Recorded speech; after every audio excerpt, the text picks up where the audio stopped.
We are back with Dr. Kelley Gebhardt. She's answering your questions about four-legged friends and how to take the best care of them. You can text in your question with the number that's there on the screen. All right, so this person's asking, what is the best joint pill for a dog? There are so many really good products out. So there's products that you can give like as a pill, which are Daysequin with MSM. Those have glucosamine and chondroitin in them, and with other things like the green mussel, which helps with protecting cartilage. There's also the monthly injection at Adequan, which is something you do through your regular vet once a month, which helps with the cartilage. Then there are, if we're looking at joint pain, there's also monthly injections of Librela, which helps decrease pain in the body in a different way. So it's not necessarily addressing the cartilage, but it helps decrease pain associated with arthritis.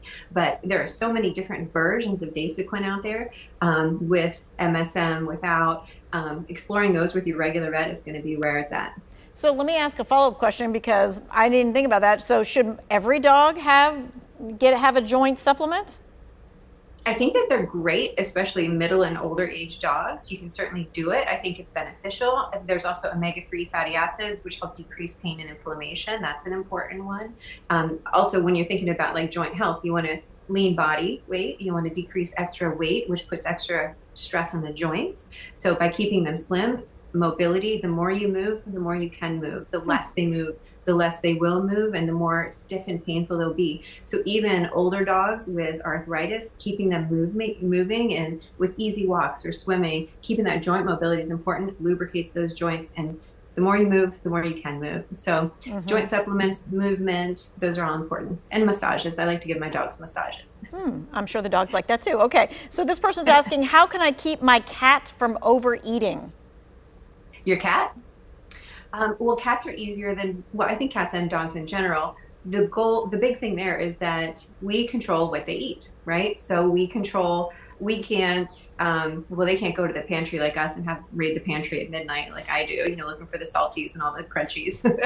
But we put the amount of food in their bowls that they should eat. So we look at how much should they be eating in a day, how much should they be eating per meal, what's the calorie content in the specific food I'm eating, and then you feed them according to that, rather than just pouring it into the bowl and letting them free feed, right? So if we're pouring it into the bowl and letting them free feed, they're going to raid that pantry all day long, right? Yeah. But so we control what they eat. They can't open the fridge or their bag of food. So. Yes. All right. This person's asking, how do I get my pet's microchip updated? If we don't remember the company that the microchip is through, the easiest thing is you could call your vet if it was inserted and registered through your veterinary hospital. If you don't know that, then you could take it to any hospital and they can microchip scan it, and it will pop up the name of the company. Then you call the company and update your information. Yeah, so everybody does that themselves. It's really on the pet owner, not anybody else, to update it. Right. A lot of vet clinics, general practices register them initially, and then you have to maintain it. So I have a little folder at home with my pet information, and then I can look back and see who the microchip company is through, and I can update it that way. But it's so easy to lose that stuff. So you can always just get your pet scanned, and then you'll get that number and the company that it's through, and then you can call them and update it. Easy peasy. Okay. This person says, why won't my dog stop chewing on their tail? Could be allergies. Could be flea allergies. That's the first thing I think about. I'm wondering if they're talking about tip of the tail or right at the tail base where the tail connects to the rump. That is classic for flea allergies, especially if there's hair loss. So first thing is check for fleas, right? If it's not fleas and flea allergies, I worry about pain. Is there something there, either a growth or arthritis or an injury that's causing pain or nerve pain? So those are the two things I think about. Okay, so make sure for sure you've got flea and tick prevention going on.